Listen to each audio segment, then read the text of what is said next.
And I want to welcome Meenadchi. Thank you. I'm just so I'm just saying so everyone hears. I've been trying to speak with you. I think for a year and a half. Is that possible? Or is it a year? I think it might have been a year. A year. Okay, it felt like a Yeah, year and a yeah, half. yeah, yeah. So I had to cancel so many times and so many transitions of my own in the last year. I'm so happy we're settling now together. This is really Me too. nice. It is. So I first want just you to introduce yourself to my audience. Tell us, a Yeah. bit about you, what you do. Go for that. Mm, great. So my name is Meenadchi. My pronouns are my name and they.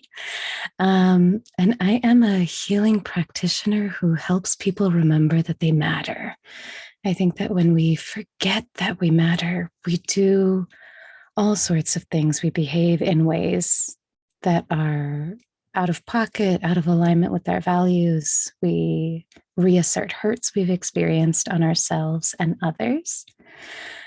So that's how I identify. And then the modalities that I use are nonviolent communication, family constellation therapy, and craniosacral therapy in forms of energetic body work. I didn't know you did craniosacral. I'm so excited when I ask you about that. Okay, please do. I think maybe we can start by just kind of orienting toward what is, before we get into DNVC, what is Mm, NVC for anyone here who hasn't heard yeah. about it? Yeah, it's interesting because sometimes when people hear like nonviolent communication, they can get a little scared. Like my communication isn't, or like, Right. Right. Wait, am I violent? I'm not yeah, violent. totally.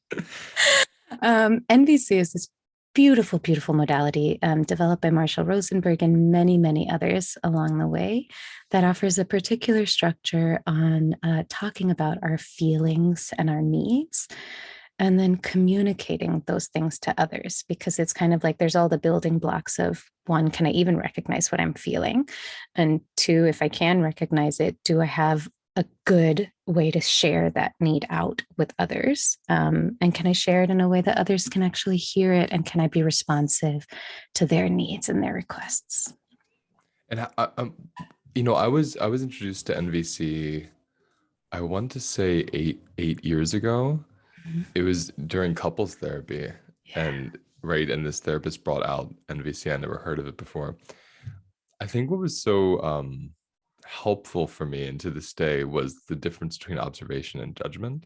Mm. It was, I think we don't realize how reflexively, when we think we're asking for something we need, we're actually telling someone what they're doing wrong. Ooh. Yeah, right. Yeah. And I was like, oh, guilty.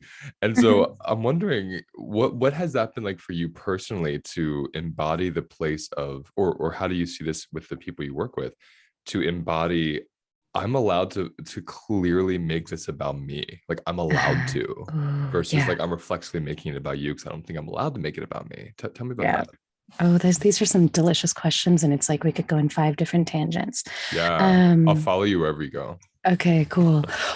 One thing I will say is one of the concepts and ideas that I've been deep diving into is centering in luscious selfishness, right? Because if we Mm. remember that we are a part of the collective, if I remember that myself is a reflection of the greater being and the greater good, and that keeping myself well keeps the collective well, then there's a sweetness and a tenderness to selfish care. There's a sweetness and a tenderness to being able to articulate what it is that I want and need in my world, in my life, in my relationships. And I think the pieces around, judgments and observations is being able to um, I love the word discernment, right? So being able to discern when somebody might have the capacity to meet our needs and when somebody might not have the capacity, right? So if somebody doesn't have the capacity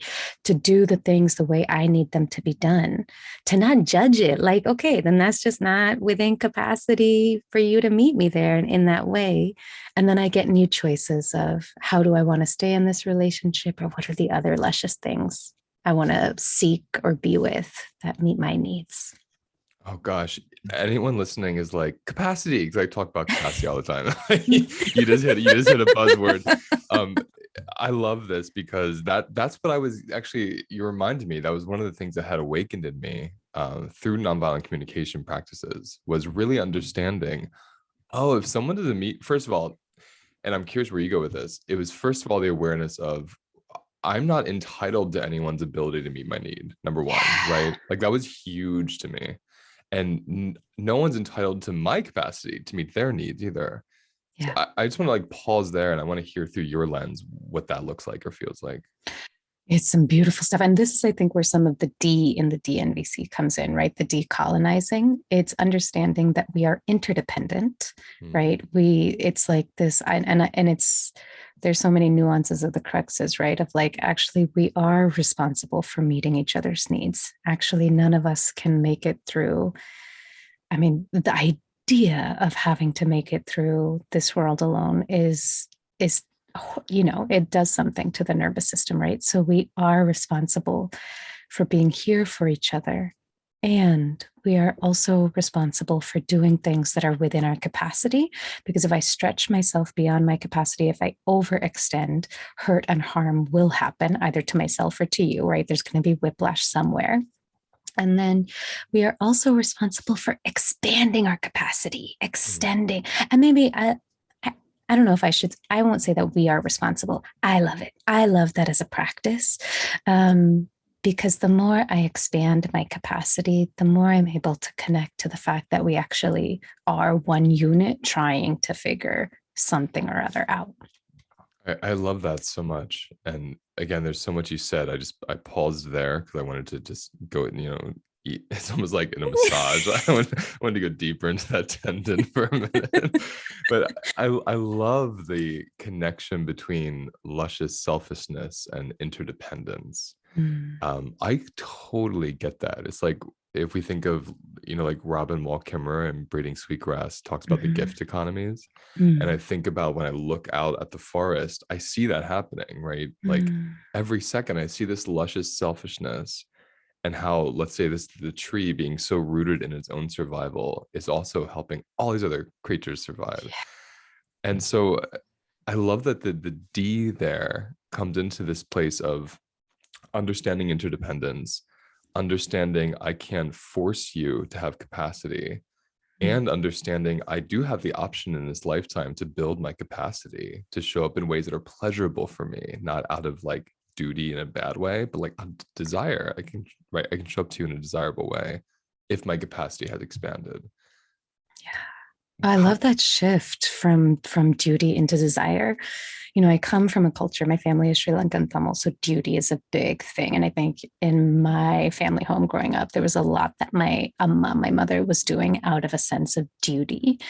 And it kind of soured the gifts, right? It's like nobody yes. wants to receive just because somebody feels compelled. But when we are coming from that place of desire, of I have desire to be with you in more thoughtful and nuanced and caring ways, then it's really luscious to receive and it's luscious to give.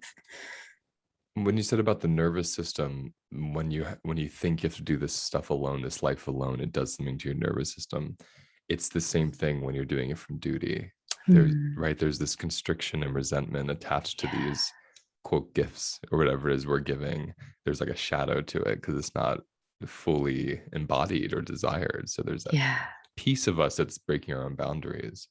And I think the interesting thing about NVC work, it really helps you get clear about even I'm assuming for you, for me as well, even saying about your capacity, having the words to Hmm. say, I don't have capacity, or this is how I feel when you ask me to do this, Hmm. versus this is wrong with you, or a straight up no without like insight.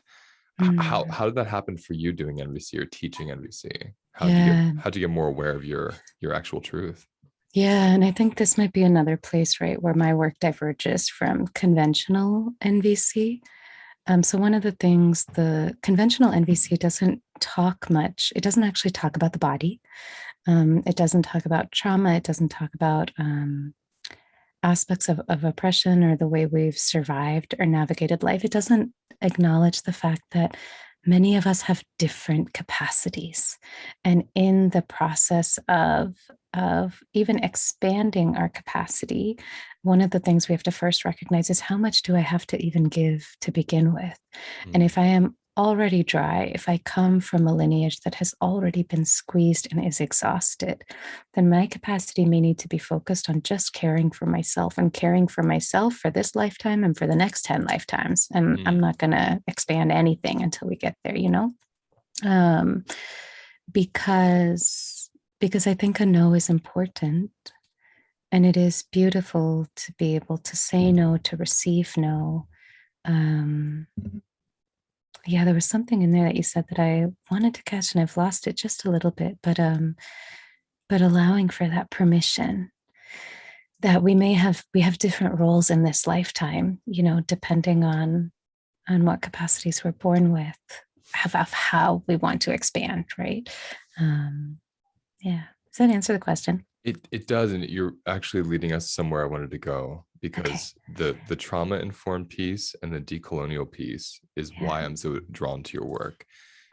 Because when I was practicing NVC those 8 years ago and I started, there was something about it that was very intellectual for me, too intellectual.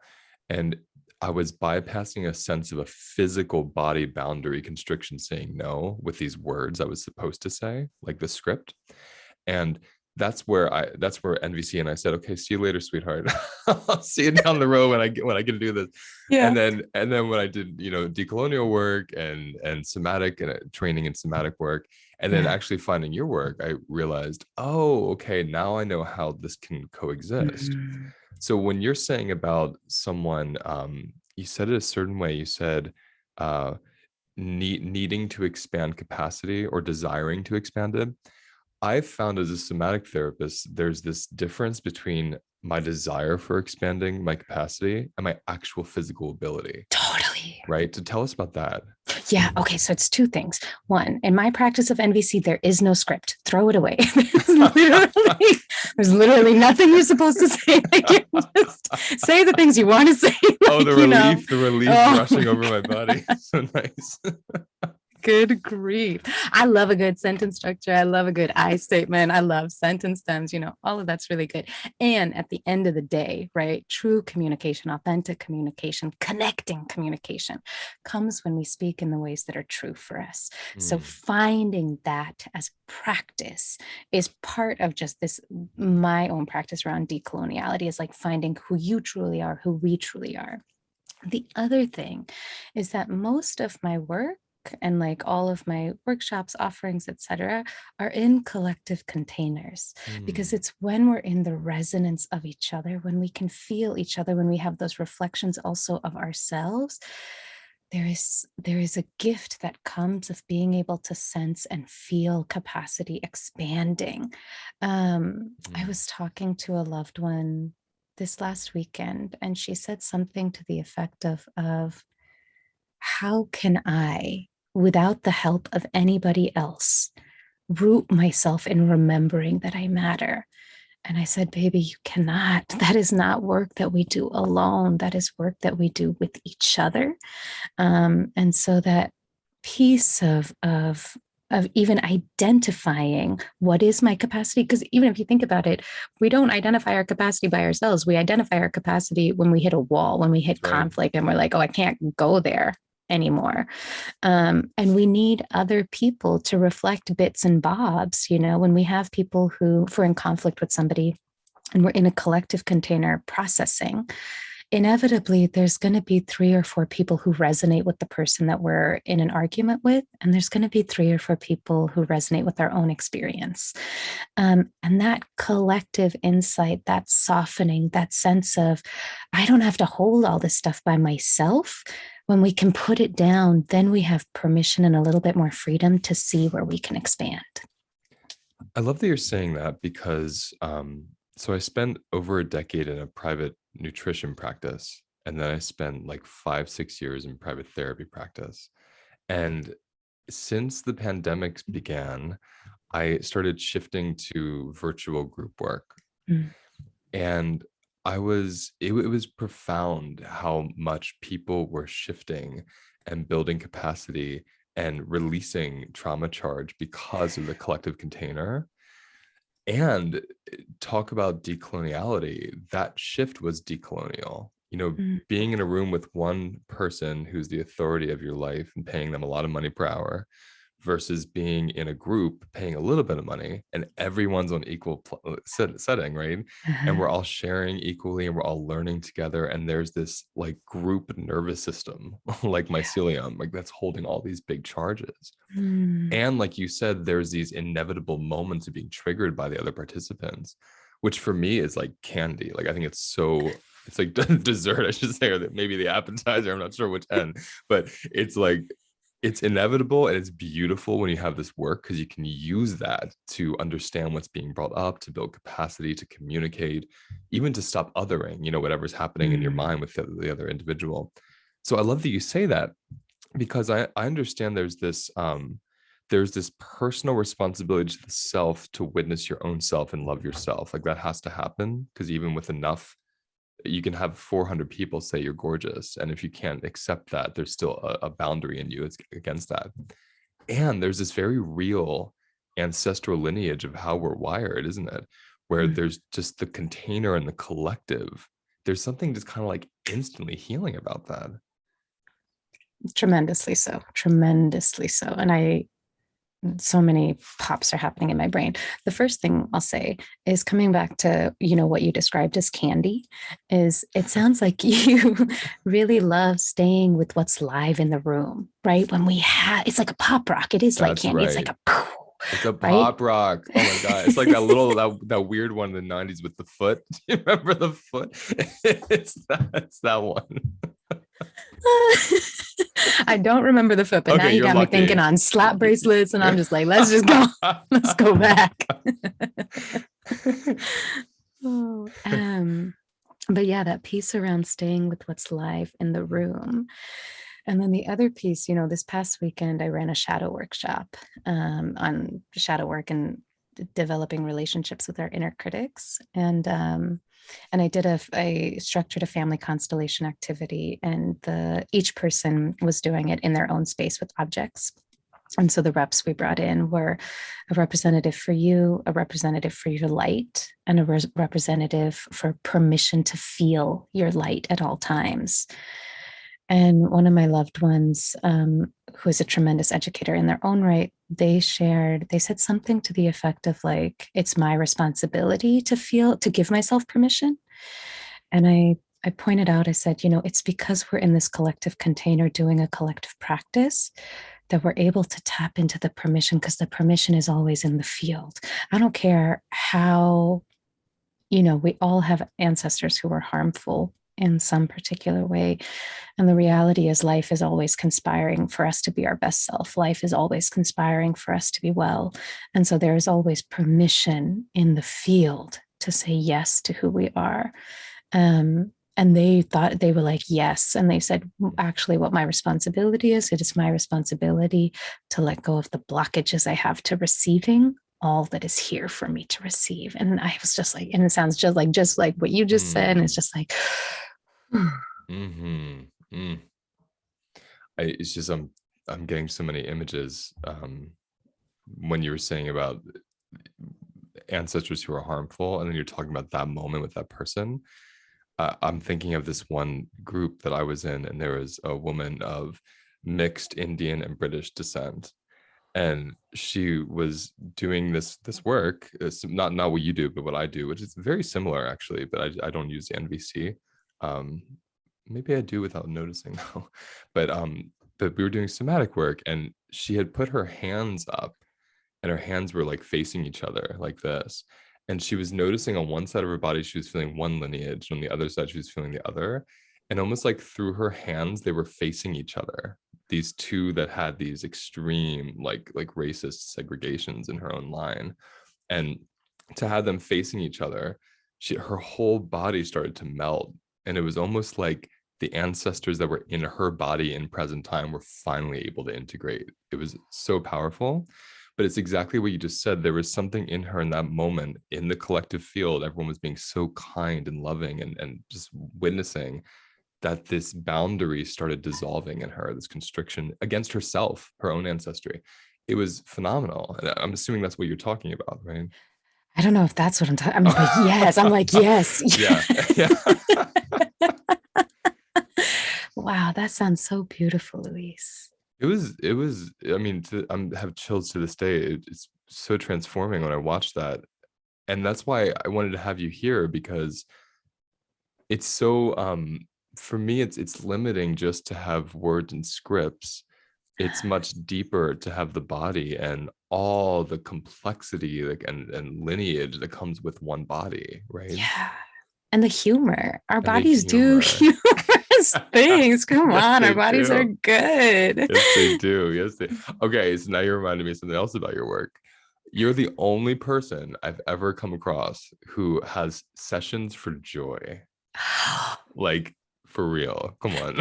I need to hear about this. Like, Mhm. because a lot of people don't realize that joy needs capacity too. There's such a charge for joy. And we Yes. come to therapy or whatever thinking about the issues. But tell me Yeah. about this.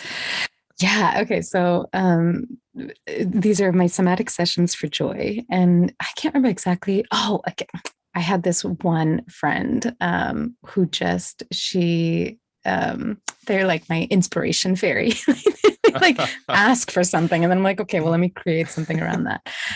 So they had asked for, I can't remember, but what emerged was somatic sessions for joy, which is we often seek body work when we're in pain. Right. But what happens if we seek body work when we are well, with the intention and the purpose of amplifying our wellness, fortifying our wellness, cushioning, strengthening our deliciousness, all the goodness, right? And so I just love that as an invitation and as a practice to move into the yes, Mm. to receive when we are already at a place of yes and abundance and wellness. And you know, and I will say, a lot of people who come are still, are in some type of pain and wanting to access more joy. Mhm. And I say, yes, come for that. And also come when you are feeling excited about yourself and your life. I think it's so important for people to hear, because one thing I teach is the building of capacity for joy. That Mm, it's not you, because I'll be in a session with somebody or we'll be in a group and someone will be holding some serious pain, and then it will transform and they'll feel an openness, and then there's this desire to go to the next painful thing, you know mm, because it kind of like it's like almost defense mechanism against that open vulnerability of the joy. And so, I'll say, let's actually stay let's like get gooier with this openness. Let's get gooier with the yeah. joy. Like, how much joy can you receive right now? But I never do a whole session on it. But now I'm getting inspired, thinking, well, why not? Like, Yeah. what do you find happens in those sessions? Like, how do Mm, people? What's that like? I'm so curious. yeah. Um, One thing that, honestly, that's coming to mind first is people are so unaccustomed to practicing joy, to feeling joy. I think that was a little bit of a sort of like a moment of recognition for me as a practitioner of how I needed to set the scaffolding to guide people in to their body and into their sensations. Because oftentimes there's a lot of grief. And, all things are the flip side of each other. I think of joy as like a very expansive experience that can hold all Mm, emotions. I think of joy almost as like it's like a sense of bliss that doesn't bypass life. It allows mhm, for all experiences. Um, and there often is a navigation of grief or what we have missed, what we have forgotten, or intentionally set on the back burner, um, to remember and to see ourselves. mm. I love what you just said about joy as a sense of bliss that doesn't bypass. Because I think of, when I see like a lightning storm, I think of joy. I think of this like discharge, of so much constricted space and matter, and the field gets bigger, when it explodes in this way. And I love the idea that joy actually, I don't know if it is the capacity or creates the capacity to be with the trauma and pain as well. It's like they can all be together. It's not this thing of like I'm only orienting to the joy and bypassing the pain. It's like, no, the joy actually gives me more capacity to be with the pain. That's Agreed. transformative, right? Yeah, I think so. Yeah, I love Yeah. that. Yeah. Were you I gonna say something? Yeah. recently, yeah, I Sorry, was just go thinking, ahead. I recently ran a workshop on wholeness as our baseline. So this idea, right, that trauma doesn't break us. I mean, trauma, let's be real, trauma does feel like it's breaking us and, um, but that actually our baseline is wholeness, and we're always coming back to a sense of integration. We're always coming back to a sense of joy, and the moments of trauma in our lives are like, in this moment, it popped up as like a pimple. Visual. It's like a little bit of acne. But yeah, that we're always just coming home to warmth and delight and that sense of ourselves. I think it's an important piece because I really like that. I like the visual of the acne actually, Mm, because um, I used to suffer from acne, so I have like a good history with it. yeah. And it, when you have acne or anything like that, your orientation goes to the acne. It doesn't go to everything else your body's doing perfectly, right? You know? Yes, ladies. so, so when you were saying that, I thought that's exactly right. It really is, because when people come into my, especially the people that do my group work, when I hear their stories, and I'm like, the fact that you can even type on a keyboard right now is a miracle. Can we not lose that piece? Like your Yeah. fingers work, your eyes work, you paid money to be here, like you're talking to people, you're open. Is like the miracle is that the trauma is this thing that's just a piece of this whole incredible part of who you are, right? But the orientation of it being you or identifying with it is, I find what contributes to feeling even more broken. Mm. Yeah, I love that. And I love that because we do focus on it, right? Like I focus on the bits and bobs that I have on my face. I have acne on my butt that I always feel self-conscious about.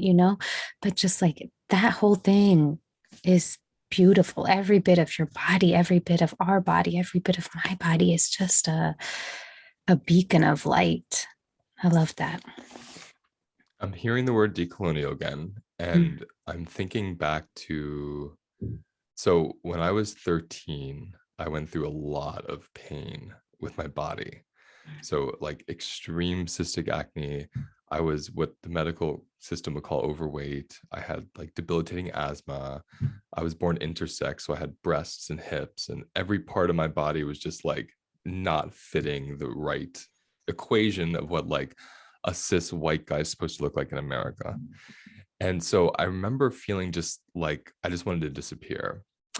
And then I found this book on Wicca by Scott Cunningham, and it drew me into my Irish ancestry, of the Celts and the witches, of Ireland and Scotland.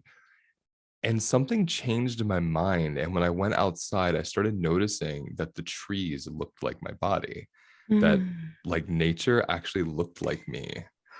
And it was this huge, it literally saved me from suicide. And yeah. to this day, I can't stop, I can't help but see everything like that. I just keep seeing that was like the beginning for me of decolonizing my own psyche from what I was conditioned in. And I guess I'm bringing that up just because I think something in you might understand that. And I'm curious where that takes you or what you think about that. Mm. I think one, I'm so grateful that you're alive. And what a beautiful, thank you for sharing that story with me. And yeah, thank you for letting me hear it directly from you.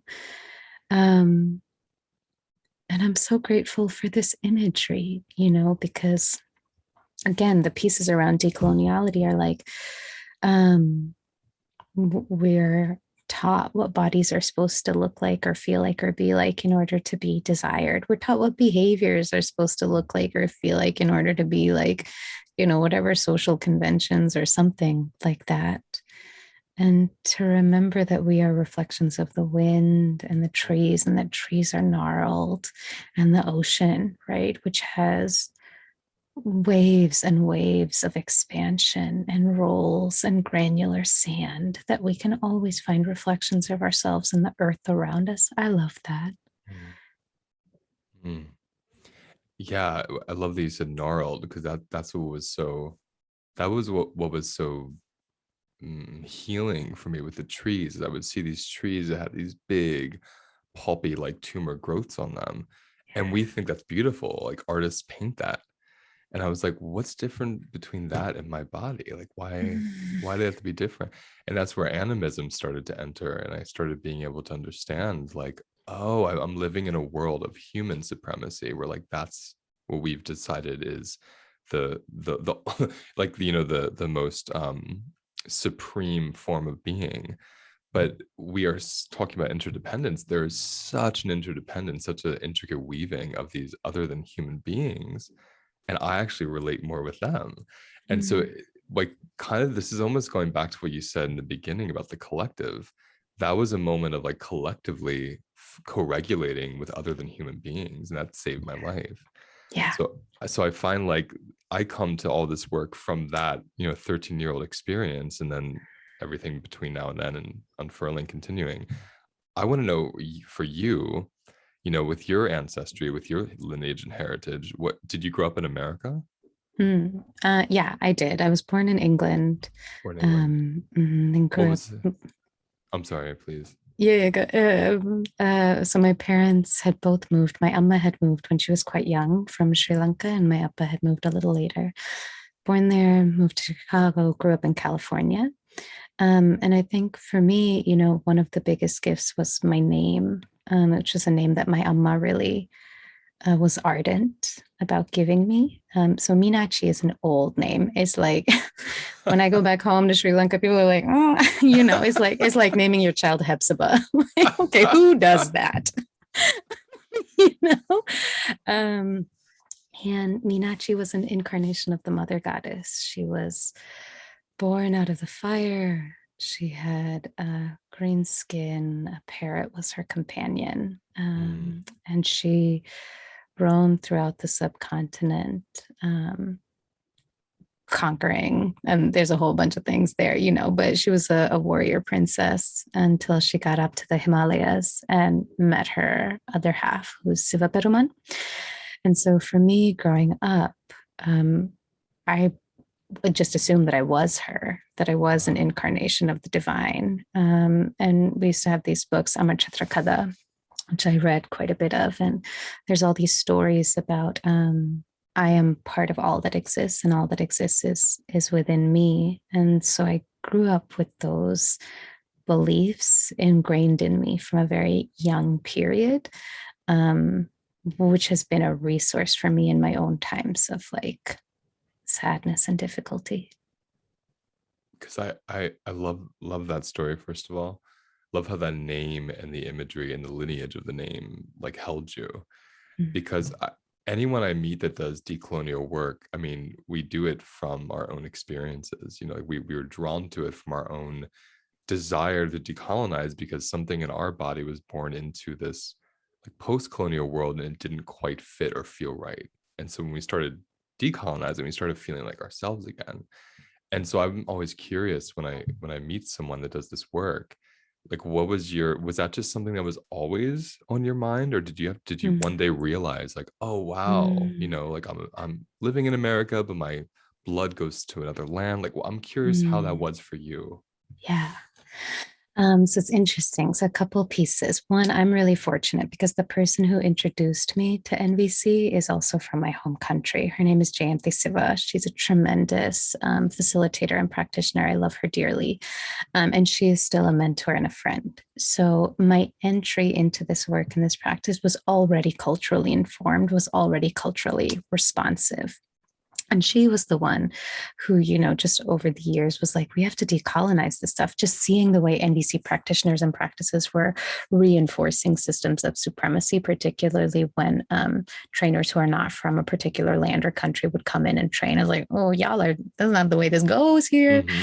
Mm-hmm. So that as one piece of like where that introduction and journey started. The other, sometimes I wonder about words, Louise, and like, it's like, and I'm not an academic, so I don't have all the terms of like post-colonial, but like I'm like, but what if, even the idea of decoloniality centers on colonization, right? And I'm like, I don't know. Like sometimes I think about like, my practice is, and my book is Decolonizing Nonviolent Communication. And I'm like, if I had to go back in time, or maybe if I wrote something now, I'm not sure if I would use these words because I don't want to center colonialism in any way. I just want to center goodness. I just want to center Mm, usness, authenticity, lushness. And so it's like that thing of what are